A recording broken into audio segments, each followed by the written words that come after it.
हरे कृष्ण कृष्ण कृष्ण हरे हरे, हरे राम राम राम हरे हरे। हरे कृष्ण कृष्ण कृष्ण हरे हरे, हरे राम राम राम हरे हरे। ओम श्री कृष्णाय वासुदेवाय हरे परमात्मने, प्रणत क्लेशनाशाय गोविंदाय नमो नमः। श्रीमद् भगवद गीता के 5वें अध्याय का महात्म्य।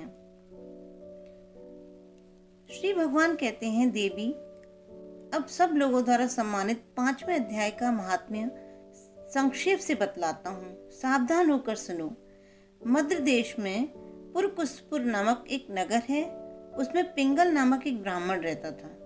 वह वेद पाठी ब्राह्मणों के विख्यात वंश में, जो सर्वथा निष्कलंक था, उत्पन्न हुआ था। किंतु अपने कुल के लिए उचित वेद शास्त्रों के स्वाध्याय को छोड़कर ढोल आदि बजाते हुए उसने नाच गाने में मन लगाया। गीत, नृत्य और बाजा बजाने की कला में परिश्रम करके पिंगल ने बड़ी प्रसिद्धि प्राप्त कर ली और उसी से उसका राजभवन में भी प्रवेश हो गया। अब वह राजा के साथ रहने लगा और पराई स्त्रियों को बुला बुलाकर उनका उपभोग करने लगा। स्त्रियों के सिवा और कहीं उसका मन नहीं लगता था। धीरे धीरे अभिमान बढ़ जाने से उच्छृंखल होकर वह एकांत में राजा से दूसरों के दोष बतलाने लगा। पिंगल की एक स्त्री थी जिसका नाम था अरुणा।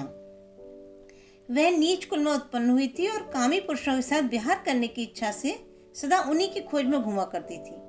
उसने पति को अपने मार्ग का कंटक समझकर एक दिन आधी रात में घर के भीतर ही उसका सिर काट कर मार डाला और उसकी लाश को जमीन में गाड़ दिया।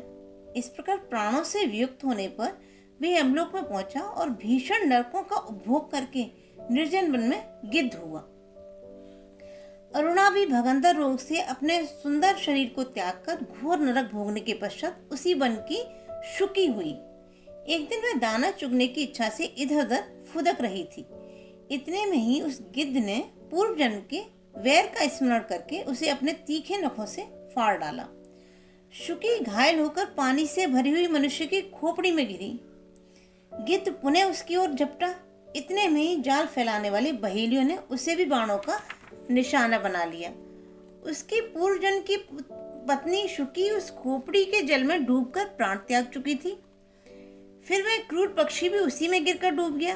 तब यमराज के दूत उन दोनों को यमराज के लोक में ले गए।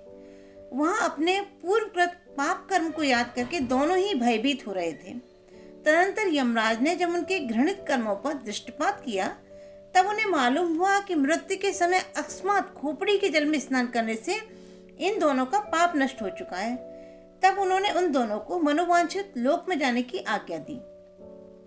यह सुनकर अपने पाप को याद करते हुए वे दोनों बड़े विस्मय में पड़े और पास जाकर धर्मराज के चरणों में प्रणाम करके पूछने लगे, भगवान, हम दोनों ने पूर्व जन्म में अत्यंत घृणित पाप का संचय किया था, फिर हमें मनोवांछित लोकों में भेजने का क्या कारण है, बताइए।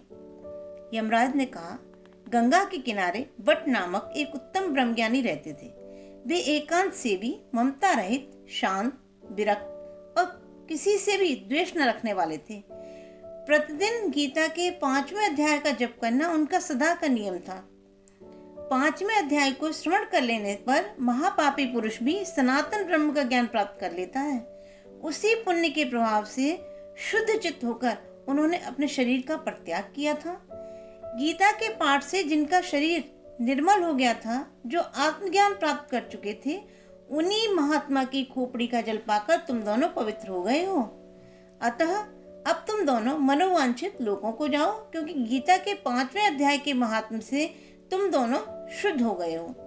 श्री भगवान कहते हैं, सबके प्रति समान भाव रखने वाले धर्मराज के द्वारा इस प्रकार समझाए जाने पर वे दोनों बहुत प्रसन्न हुए और विमान पर बैठकर बैकुंठ धाम को चले गए। बोलो सच्चिदानंद भगवान की जय। हरे राम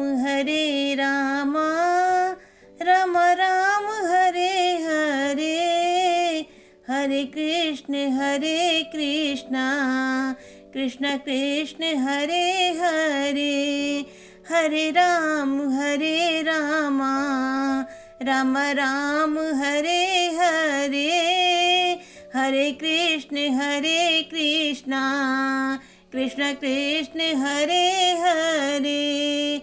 ओम नमो भगवते वासुदेवाय।